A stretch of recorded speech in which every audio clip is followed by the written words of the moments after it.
AR ரஹ்மானோட பாட்டு உங்க எல்லாருக்குமே பிடிக்கும், எங்களுக்குமே பிடிக்கும். அவர் பண்ற சில விஷயங்களும் எங்களுக்கு ரொம்ப பிடிக்கும். அதை பத்தி என்னன்றது ஒன் பேனா நாங்க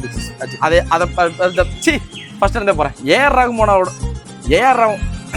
ஏஆர் ரஹ்மானோட பாட்டு எல்லாருக்குமே பிடிக்கும், எங்களுக்கும் அவரோட பாட்டு எல்லாமே பிடிக்கும். அந்த பாட்டெல்லாம் தாண்டி சில விஷயங்களும் எங்களுக்கு ரொம்ப ரொம்ப பிடிக்கும். அது என்னன்றதை நாங்க ஒன் பை ஒன்னா டிஸ்கஸ் பண்றோம். ஸ்டார்டிங் ஃப்ரம் தலைவர். ஏஆர் ரஹ்மான் வந்து எல்லா பாட்டையும் 4 நிமிஷம் 5 நிமிஷம் 6 நிமிஷம்லாம் போட்டு விட்டுருவாப்ல. இந்த பாட்டை நான் எங்க வைக்கிறதுன்னு யோசிச்சு படத்துல வைக்கிறத கட் பண்ணி விட்டுருவாங்க. இது நான் நிறைய பார்த்திருக்கிறேன். 10 தலையில அந்த லவ் சாங் நினைவு இருக்கா இருக்கா அப்படின்னு அப்படியே பறக்குற மாதிரி இருக்கும். பர்சனலா எனக்கு வந்து எப்படின்னா, இப்ப நான் ஒரு தியேட்டர் போறேன்னா அந்த ஒரு பாட்டை கேட்கறது வந்து எனக்கு ரொம்ப ரொம்ப ரொம்ப பிடிக்கும். அவ்வளவு பெரிய ஸ்பீக்கர்ல அந்த சத்தத்துல கேட்கறது எனக்கு ரொம்ப பிடிக்கும். கரெக்டா பாட்டை கட் பண்ணி தூக்கி விட்டு போங்க. அதனால எப்படி இந்த வீடியோ நீங்க பார்க்க மாட்டீங்க, இருந்தாலும் ஒரு பெட்டிஷனா வைக்கிறேன். அந்த பாட்டை ஃபுல்லா படத்துல வைக்கிறதா இருந்தா அவங்களுக்கு அந்த பாட்டை கொடுங்க. அப்படி இல்லாட்டி நீங்க வேற யாராச்சும் கூட கொடுத்துருங்க.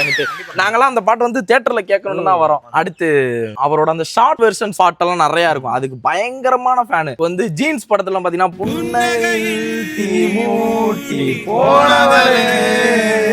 அப்படின்றப்ப அளவு வந்து அடிச்சு குட்டியா வரும். எனக்கு அதெல்லாம் நான் கிட்டத்தட்ட எத்தனையோ வாட்டி லூப்ல கேட்டிருப்பேன். எனக்கு அது ஒரு ஃபுல் ஃபிளெஜ் பாட்டா இருந்தா இன்னும் சூப்பரா இருந்திருக்குமே அப்படின்னு இருக்கும். அதையும் தாண்டி இன்னொன்னு வந்து தலைவன் வந்து டிரான்சிஷன்ல பூந்து விளையாடுவாரு. மரியான் படத்துல அந்த சர்ச்சில் இருக்கிறப்ப அன்பினில் அந்த பாட்டு அப்படியே பாடிட்டு இருக்கிறப்ப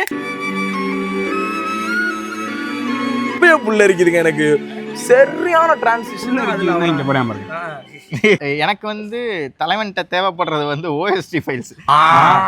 அது வந்து இப்ப மெர்சல் பிகிலு இதுக்கெல்லாம் வந்து எப்படா வரும்ன்ற மாதிரி காத்துக்கிட்டு இருக்காங்க. தலைவனோட எல்லா இதுவும் தான், ஆனா அதுதான் விட மாட்டாங்க, ஏன்னு தெரியல. அதை நீங்க கொஞ்சம் கொடுத்தீங்கன்னா நல்லா இருக்கும். தயவு செய்து கொஞ்சம் ஓஎஸ்டியும் பார்த்து கொள்கிறோம்.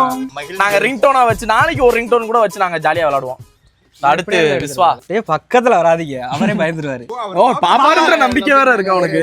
ஏன்னா இந்த மாதிரி எல்லாம் சொன்னா தெரியும். சோசியல் மீடியால அவர் போடுற வீடியோஸ் எல்லாமே சூப்பரா இருக்கும். ஜாலியா எங்கேஜா அவ்வளவு பெரிய ஆள் அப்படின்னு உங்களுக்கு தெரியாது. நம்மள மாதிரி ஃப்ளூவென்ட்டியா காமெடியா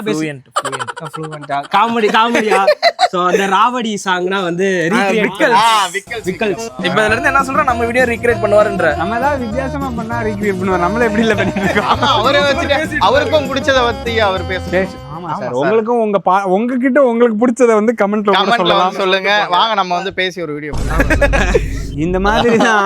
ஏஆர் ரஹ்மான் அவர்கிட்ட உங்களுக்கு பிடிச்ச விஷயங்கள் என்ன, அவர் பண்ணக்கூடிய இந்த மாதிரி சின்ன சின்ன விஷயங்கள்லாம் ரொம்ப இம்ப்ரெஸ் ஆயிருக்கு. அந்த மாதிரி எல்லாம் என்னெல்லாம் பிடிக்கும்ன்றத சார் உங்களுக்கு உங்கள்ட்ட என்ன பிடிச்சிருக்குன்னு கமெண்ட் பண்ணுங்க. இது போன்ற நிறைய வீடியோஸ் நான் வந்துகிட்டு இருக்கு. மறக்காம 4 Verse பேஜை ஃபாலோ பண்ணிக்கோங்க.